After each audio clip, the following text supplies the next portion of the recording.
punta na sa DOF, isabina na si Recto kasi pangiting-ngiti lang yung Mr. ni Dinala ko. Vilma Santos. So gusto ko lang balikan yung first statement or first sentence. Gusto kong itrato ako bilang babae. Gusto ko yung tingin sa akin babae. So me personally, it will not happen. Hot na topic. Ang LeBron James or Bronny James ng Philippines, Aura Briguela. So ulat ng Manila Standard. Ito yung quote. Gusto kong itrato ako bilang babae. Gusto ko yung tingin sa akin babae. Hindi pa ngayon, pero may plano din ako magpa-sex change. I'm still too young. Ito sabi ni Aura, published on September 3rd, 2025. So, guest ko ngayon si Charmin, ang pinakakusgan from Bohol. Charm, Hello.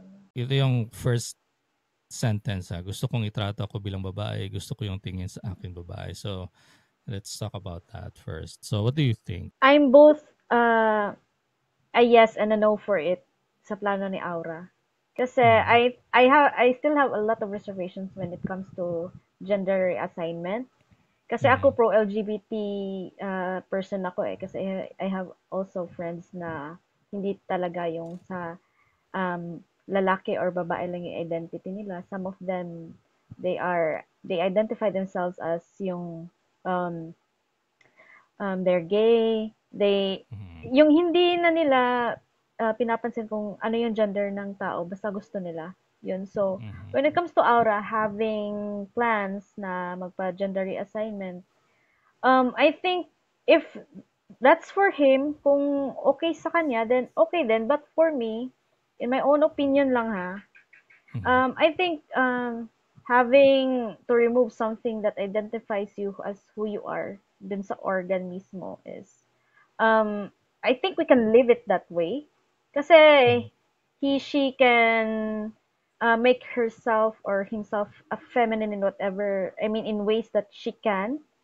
Pero parang yung extent ng pagiging gusto niya na yung gusto niya na na maging babae siya, it's a bit medyo malayo na, but decision niya din yan eh. Kasi for me, if you identify yourself as such, you can do it in your ways, but yung gender assignment is really a big step. And there are a lot of risks. I'm not a medical expert, but I know there are risks because you have to maintain the new gender that will be put on you after the surgery. So hindi siya ganyan kadali. And I think a lot of people have also done it in the past. Or I think in the present, marami ng mga cosmetic surgeons ngayon and gender reassignment surgeons. So if she has the money, then Aura can go for it. But for me, it's biologically speaking, no. Well, ito yung sa akin, no? In my opinion then. Like, whatever you do with your body, it's your choice. Like we shouldn't care. Like, the public shouldn't care. And, for Aura as well, like, Aura shouldn't care as to what people think. So gusto ko lang balikan yung first statement or first sentence. Gusto kong itrato ako bilang babae. Gusto ko yung tingin sa akin babae. So, me personally, it will not happen. Yung itrato ka bilang babae. I mean, just for me personally, because we all know like what you are biologically. And by doing this, this is my biggest problem, no, with the community, with that community. Like when the minority starts shoving their beliefs on the majority, it's where we are going to have a problems. I think same with religion. Like, you have your faith, right? You respect each other's faith. But then you start shoving up our asses kung ano yung paniniwala mo, then that's the time we are going to clash. So I guess similar to what's going on with Aura and with the community na, okay, sure, fine, that's who you are, that's what you think you are. But the moment you start shoving up our asses yung beliefs nyo, then that's the time na we're going to have a problem. So going back to the first sentence, no, I don't think it will happen that people will treat you as such. Maybe Yeah. if you go to other countries that no one really knows you, then maybe you will Mm-hmm. achieve that. But here in the Philippines, like we can pretend, but I don't think we will really look at you as such. Nah, bye-bye. And then if you want to have a sex change, it's your choice, it's your money, it's your body. So yeah, Mm-hmm. go for it. So Charm, ito, next topic, hot na hot. PhilHealth funds. So saan napunta? So Yeah. before you give your reaction, let's watch this video. So you're telling us that of the 89.9 billion, around 30 billion was spent for the HEA. The rest you do not know exactly where that money went. Speaking of PhilHealth, in 2024, the government transferred the amount of 89.9 billion to the Treasury. There was a statement that you made that this would be earmarked solely for health-related programs. May I know if that has really happened? Mr. Chair, nabayad yung 27.4 billion for health emergency allowances. The others, they were put on other projects, and I think DOF ang nag-decide where the rest of the excess funds are put. I requested the DOF na gamitin sana for health projects like infrastructure. Building of a road actually allows a patient to access healthcare faster, even bridges actually. So you're telling us that of the 89.9 billion, around 30 billion was spent for the HEA. The rest you do not know exactly where that money went. I do not know exactly, but I think the DOF knows details of where it was used for funding. I think that money could have gone to broadening the programs of PhilHealth for our people.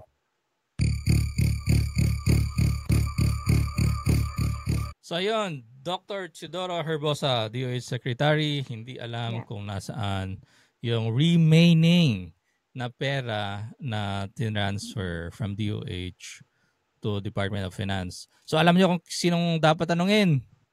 Si Recto. Yes. Automatic na, wag He was na the magpaligoy-ligoy. Straight na, punta na sa DOF, isabpina na si Recto kasi yeah. pangiting-ngiti lang yung pangiting-ngiti lang yung Mr. In ni the lack of Vilma yeah. Santos. In the lack of Akala mo better mayroong term. ginagawang mabuti yung ito yung Mm. nangyayari, no? Like itong si Recto, naghahanap lang siya ng rason para maka-increase or makagawa na naman ng bagong tax para Mhm. magbayad na naman yung mga Pilipino. So ito yung Yep. nangyayari. So Mm. imagine ha, 'di ba nakalagay sa constitution na dapat yung budget ng PhilHealth or anything that is health related hindi dapat pinapakialaman. Yep. Kaso wala namang makapagpigil sa kanila kasi sila nasa posisyon. So ayun. Yun yung like simple na summary ng nangyari. So yung pera ng PhilHealth kinuha Mhm. ng Department of Mhm. Finance. And then yung Secretary of Finance is si Recto. So yun yung tanongin nyo. Charm, what do you think? Anong nangyayari? Nasaan yung 40 Yeah. or 50 billion pesos? Actually, that was a hot topic even before 2024 ended. And then, nagwonder yung mga tao, bakit si Recto? Why him? Is he Mhm. allowed or authorized na mag-move ng ganun kalaking pondo? Kasi, based sa mga nabasa ko, when you talk about surplus funds, kasi yun yung, ano nila yun yung pangalan or tawag nila dun sa pondong yun. When you talk Right. about surplus funds, meaning yun, excess funds yun na walang evidence na hindi deficit yung PhilHealth. Dun sa, hearings ng Supreme Court from the people dun sa DOH or sa Department of Finance, it turned out, or yung sa PhilHealth mismo, it turned out na may mga kulang pala or may mga lugi yung PhilHealth. Tapos may mga hindi pa nababayaran na mga grants or utang ng PhilHealth sa mga hospital na kung saan nagkiklaim yung mga tao. So, how can there be surplus funds na ganun kalaki tapos may mga hindi nababayaran? Kasi I think dito sa Bohol, we have one hospital that has stopped accepting grant letters from this certain kind of cash assistance or medical assistance kasi PhilHealth dues were not yet paid. So it's really alarming kasi people will lined up for days, hours, or hanggang ilang weeks pa yan just to get financial assistance. and it's not easy. And I think the money should be given to to where it is due. Tapos ayun, dun sa hearing ng Supreme Court, I think they found out na lugi pala. And then because na na ano na rin ng ng Supreme Court when nung nalaman nila 'yan, parang na-halt yung transfer ng kabuuan kasi they did it in tranches. So Mhm. tige-tige. So may pondo pa or may pera pa na included dyan sa 89.9 billion na hindi pa na-transfer wholly sa treasury. Tapos, yung tanong kay Herbosa is he was supposed to be the one to answer that. Kasi Right. he's the Secretary of Health of the current administration. So he should know that. But that's the thing, no? Like, the money was transferred already. Mhm. So, and yung nag-transfer is yung department, well, na-transfer siya sa treasury Mhm. dahil because of recto. So, Mhm. sino ba yung dapat managot nga ngayon kung nasaan yung pera? Is it still under DOH or yung Department of Finance na? Or bakit hindi ba sila mag-share ng information? Like, it's like they're under the supervision of Department of Finance. Diba, they're Mm. supposed to be like a separate agency. But Yeah. anyway, we will never know unless they Mm. subpoena or talk to Recto, which I doubt they Mm. will. That's also my pinagtataka ko kasi of all the hearings na pinasubpina yung PhilHealth people sa Mm-hmm. Supreme Court hearings, it was never mentioned Mm-hmm. kung ipapatawag din ba si Recto because he's like one of the pillars kung bakit nangyari yung move na yun. Hindi yun mangyayari without him, without the signal of the Secretary of Finance. Ito lang yon. Pinoprotektahan nila si Recto. It's as simple as that. Because if you're Yeah. just like a regular Filipino citizen, Mhm. automatic. Escortan Yeah. ka pa from your house to wherever just for you to be Mm. interrogated. So, alam mo Yeah. yun, no? It's either nagtatanga-tangahan yung mga tao dyan or Mhm. pinoprotektahan nila si Recto. Kailangan ba talaga na DOF yung mag-handle ng ganong kalaki na move ng pera, ng kwarta? Kasi ang laki nun eh. And they don't know where it is. And Yeah. it's only DOF daw yung makakapag Mm. explain. Well then, alam niyo yung sagot. Imbitahan niyo na si Recto. Oo, mismo. Kasi pinipin daw nung ah, yung yung scenario kasi yung nasa utak ko, kuya. DOF is Mhm. sitting on the top of the chair. Yung nakikita mong meme sa Facebook.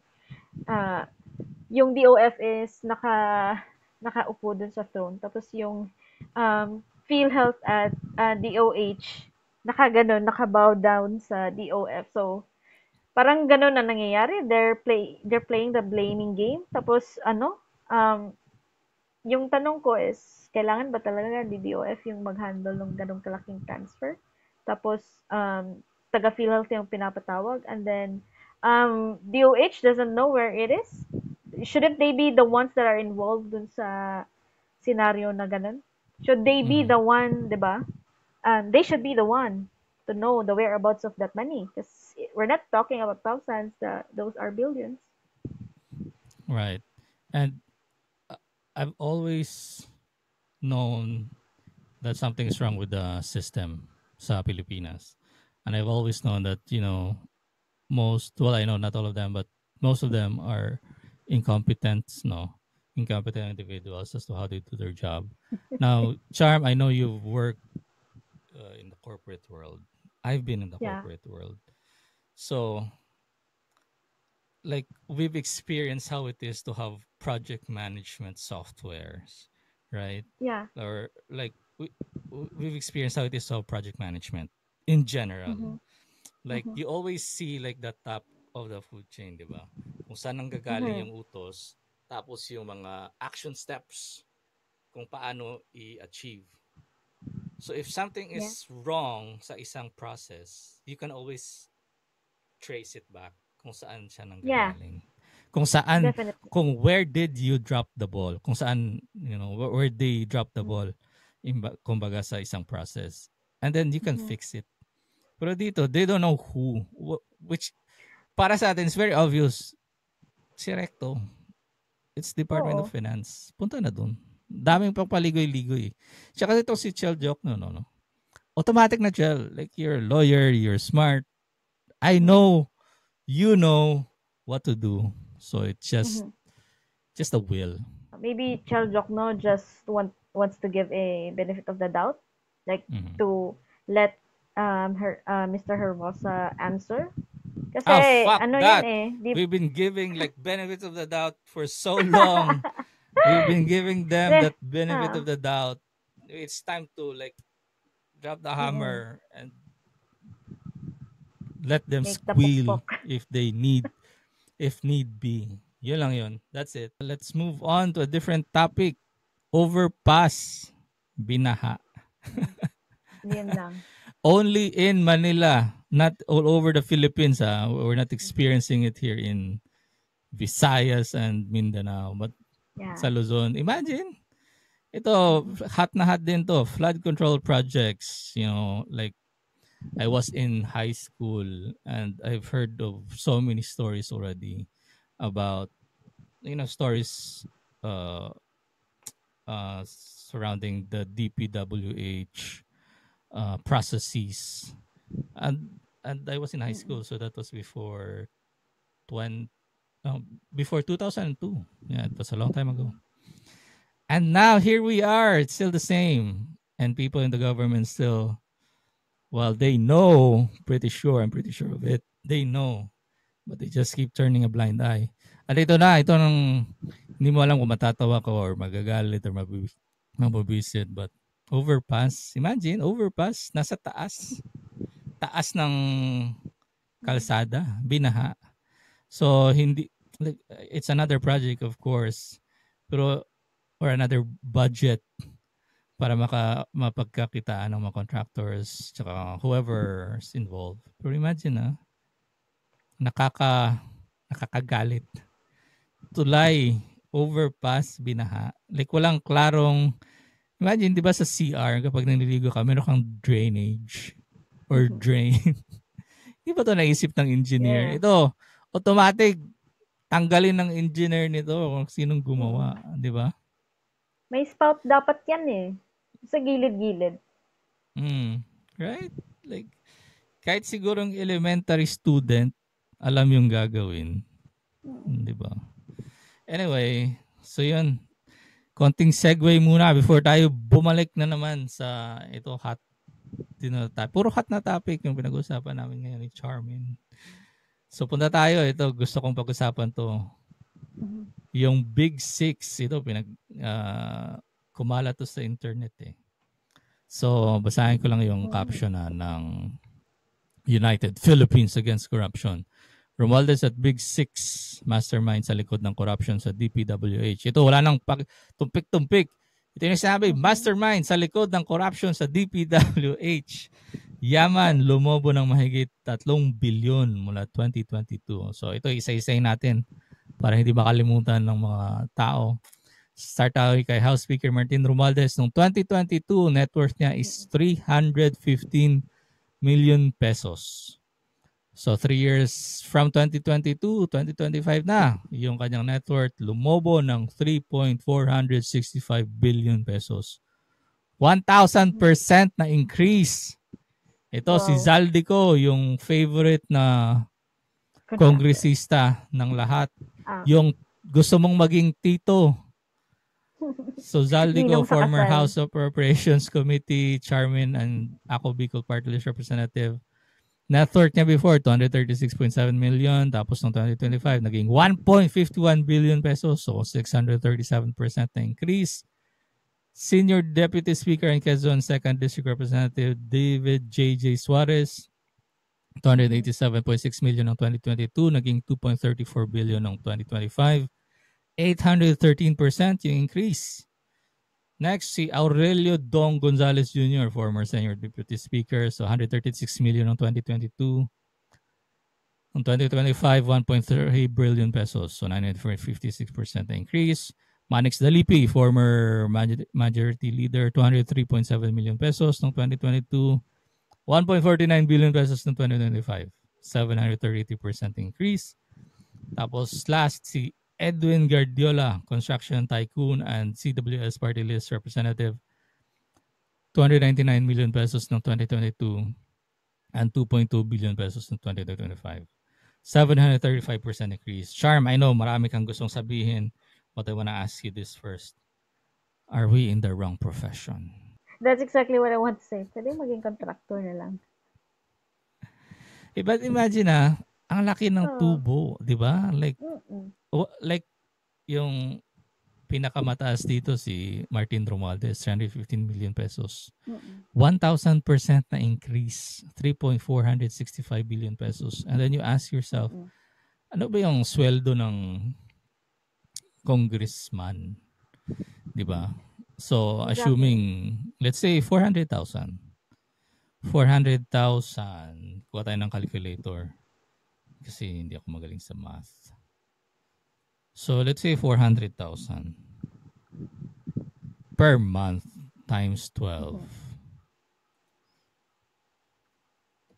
So, meron siyang 4.8 million per year. Tapos, 3 years yung dumaan. So, times 3 natin. So, meron siyang 14.4 million in 3 years. Sa sweldo lang niya to. Assuming hindi niya ginagasta. Kasi I'm sure marami pa siyang businesses. Di ba? Kasi alam ko may-ari si Martin ng maraming media outlets, di ba? I think alam ko shareholder siya ng ABS-CBN. So talagang meron siyang connection. Kaya nagagawa niya yung anong gusto niyang gawin. But 1,000% increase, naging 3.465 billion pesos. Like, something's not right. The math is not mathing. Especially ngayon, no, na marami ng social media or Facebook pages na pwede kang kumuha ng information doon. You don't need to watch TV anymore. So, I doubt na ganun yung kalaki yung kita ng media. Kung meron man siyang other businesses, I don't think it makes like 1 billion a year. Di ba? So, what are your thoughts on this one, Charm? Ang tanong din is, sa pag-declare nila ng SALN, declared ba talaga lahat? Kasi ultimong public school teacher, kasi my mom is a public school teacher, and then Mama Lali is also a teacher in public. So, nung active pa yung mom ko sa service, she used to file SALN, Declaration ng Assets. Of course, the congressman being a public servant, so they also have that kind of process, like declare nila yung SALN. And the question is, dinedeclare ba nila lahat? Kasi if they're gonna declare lots and lots of assets, then they're gonna be questioned. I-check yung nila, lifestyle, and yung income, and doon matitrace if sufficient ba yung sweldo niya or yung mga kayamanan, businesses niya. Granting legal, if masusuffice ba niya yung yung gaano karaming pera yung meron siya. So, if hindi mag-match yung ganong factors, then there's something wrong. Kasuhan na to.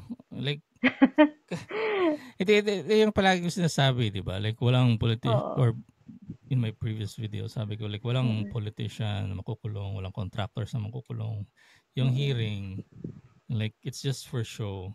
Kasi you shouldn't, sure, dapat mong kausapin yung contractors, but you know who to talk to at hindi yung mga contractors. It's, the people above or the people on top. And ito, nakalagay na, Big Six, mastermind sa likod ng corruption sa DPWH. O yan o. So either nagtatanga-tangahan yung mga tao doon sa Congress, sa kanilang hearing, or pinoprotektahan nila ito. Tsaka, mabiblame ko rin well, not most of the blame, but partly, I'm blaming then yung mga voters. Yeah. Kasi like, we know who they are, what they are as Mm-hmm. politicians. But, Mm-hmm. like, we keep voting for them.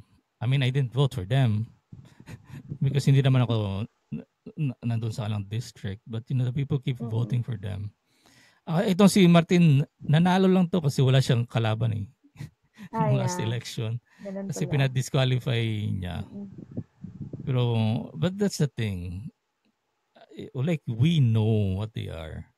Meron ang Mm-hmm. joke eh. Like, galit na galit yung mga Pilipino ngayon. Pero pagdating ng election, nagkaka-amnesia. Mm-mm. Kasi hindi Same keep shit voting. happens eh. We're Mm-mm. fucked as a country. We're fucked as Filipinos. That's just Not to it. not to mention, kuya, even on barangay level. Right.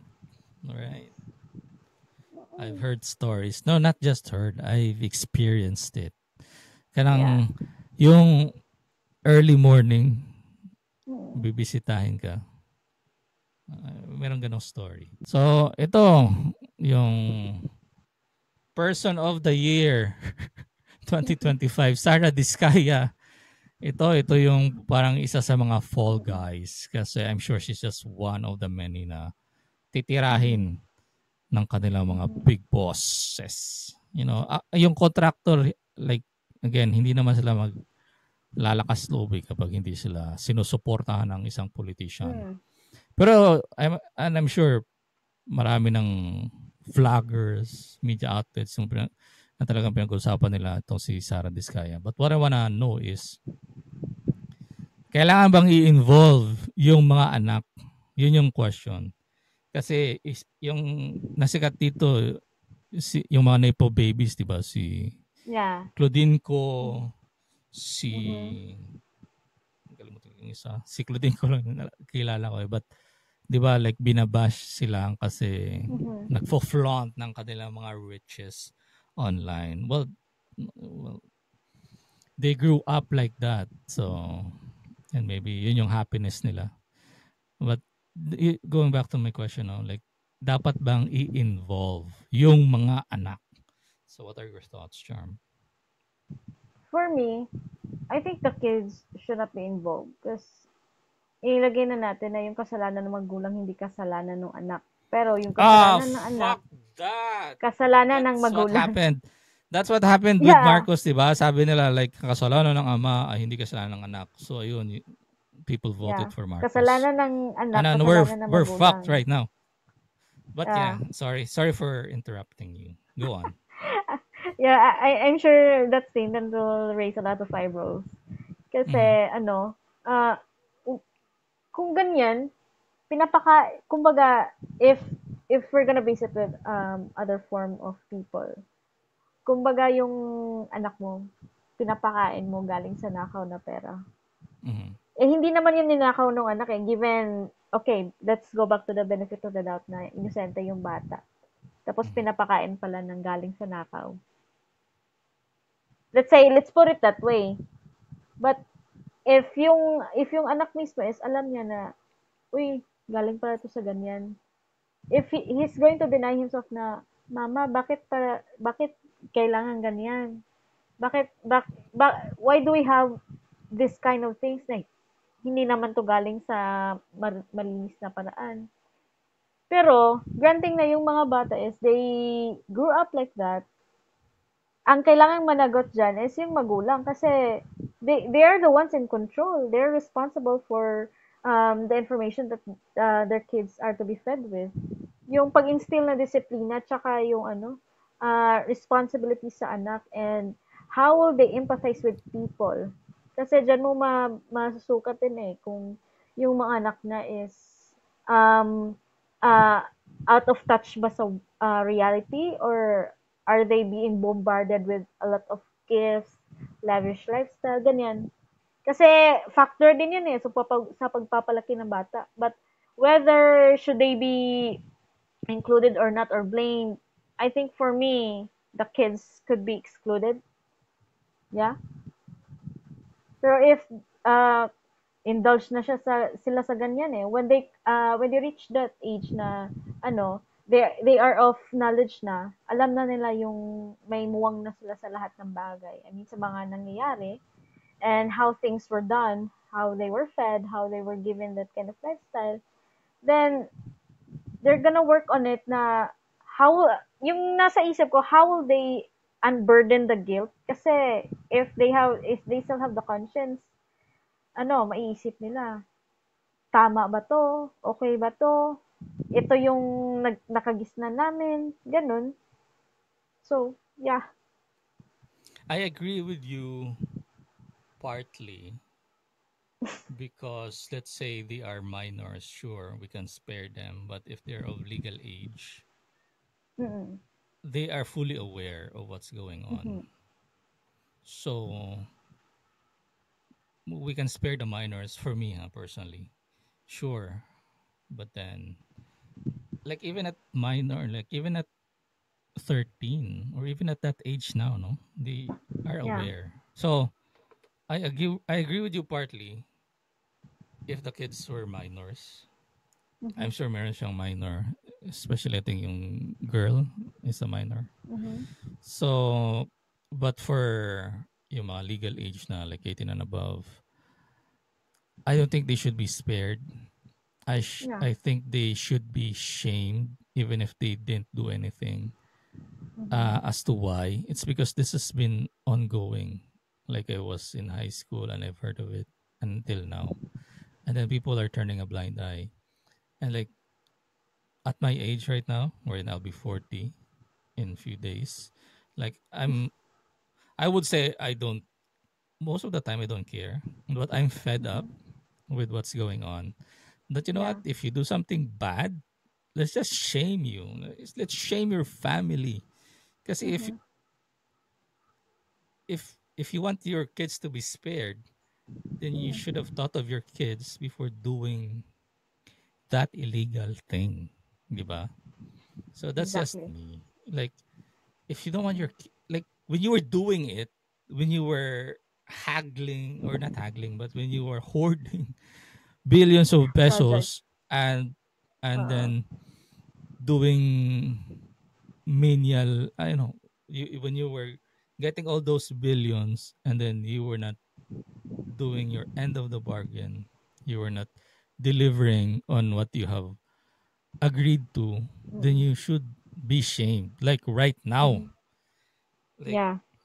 that's why this keeps going because we Mhm. are just too chill. Like no, let's not Yeah. include the kids. Like no, if if we are this serious in really eliminating corruption, then I think Mhm. it's time we should really reconsider as to how we deal with these people, 'di ba? Like if kasi you have to start somewhere, and then Yeah. when in the future generations, if they will see that okay, this is what they are doing with corrupt individuals, this is what they're doing with people who take advantage of other people, then there's Yeah. like a warning. Mhm. Oh, and because of that, I just remember about the lower the age of criminality, but we're gonna Yeah. talk it later or after this one. So that's my thing. Mhm. I think I'm fed up personally, so let's just shame them all.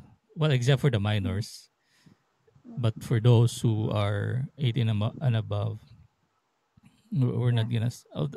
Personally, I don't want to spare you.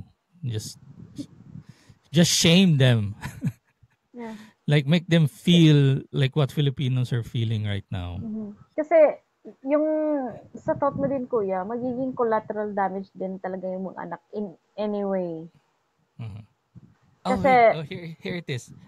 Nakay connection. So that's the reason why I want to shame the kids, yung legal age mhm. of legal age. It's because of what happened right now, 'di ba?